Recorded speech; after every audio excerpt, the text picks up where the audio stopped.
എന്താണ് വിശേഷം? കുറച്ച് നാളായില്ലേ കണ്ടിട്ട്. ഒരു ഡ്രൈവ് പോയാലോ?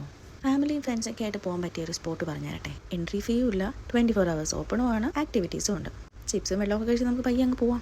ഷാർജയിൽ നിന്ന് ഏകദേശം 100 കിലോമീറ്റർ, അതായത് ഒരു 1 hour ട്രാവൽ ചെയ്ത് കഴിഞ്ഞാൽ നമുക്ക് ഈ പ്ലേസിലേക്ക് റീച്ച് ചെയ്യാൻ പറ്റും. ഒരു ഇൻസ്റ്റാഗ്രാമിൽ റീൽസ് കണ്ടിട്ടാണ് ഇങ്ങനൊരു പ്ലേസ് എവിടെയുള്ള കാര്യം ഞാൻ അറിയുന്നത്. ഇതുപോലെ എത്ര സ്ഥലങ്ങൾ എവിടെയൊക്കെ ഉണ്ടാവുമല്ലേ കാണാത്തതായിട്ട്. ഓക്കെ, അതൊക്കെ നമുക്ക് വഴിയെ പോകാം. എന്തായാലും നമ്മൾ ആ സ്ഥലത്ത് റീച്ച് ആയിട്ടുണ്ട്. അൽ റഫീസ ഡാം. ഒരു ഡാം കാണുന്നതിനാണോ അവിടെ നിന്ന് ഇത്രയും ദൂരം വരെ വന്നേ എന്നല്ലേ?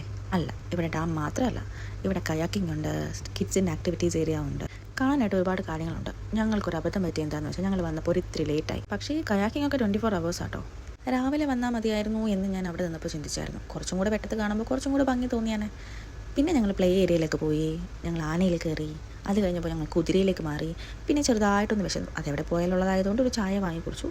പിന്നെ ഇതായി കാണുന്ന പൊട്ടറ്റോ റോള് നല്ല ചോളം ബട്ടറിൽ മിക്സ് ചെയ്തത്. കുറേ നേരം സ്പെൻഡ് ചെയ്തതിന് ശേഷം ഞങ്ങൾ തിരിച്ച് ഷാർജയിലേക്ക് വന്നു. ഞാൻ ഈ കാണിച്ചതൊന്നും അല്ല കേട്ടോ അവിടെ ഉള്ളത്, ഇതിലും കൂടുതൽ കാര്യങ്ങളുണ്ട്. വേറൊരു ദിവസം നല്ല വെട്ടമുള്ളപ്പോൾ ഞാൻ അതെല്ലാം നിങ്ങൾക്ക് കാണിച്ചു തരാം. അങ്ങനെ പിന്നെ ഷാർജയിലെത്തി ഞങ്ങളുടെ സ്ഥിരം സ്പോട്ടാണ് ഈ കാണുന്ന അപ്പാക്കട. സയോണ റെസ്റ്റോറൻ്റ് എന്നാണ് പേര്, പക്ഷേ അപ്പാക്കടയാണ് ഫേമസ്. നല്ല തമിഴ്നാട് സ്റ്റൈലിൽ നല്ല ചൂട് പൊറോട്ട കിട്ടും, ഒപ്പം നല്ല ചില്ലി ചിക്കനും. അപ്പോൾ അതൊക്കെ കഴിച്ച് ഞങ്ങൾ ഇനി വീട്ടിലേക്ക് പോവാണ്. അപ്പോൾ പിന്നെ കാണാം. ബായ്.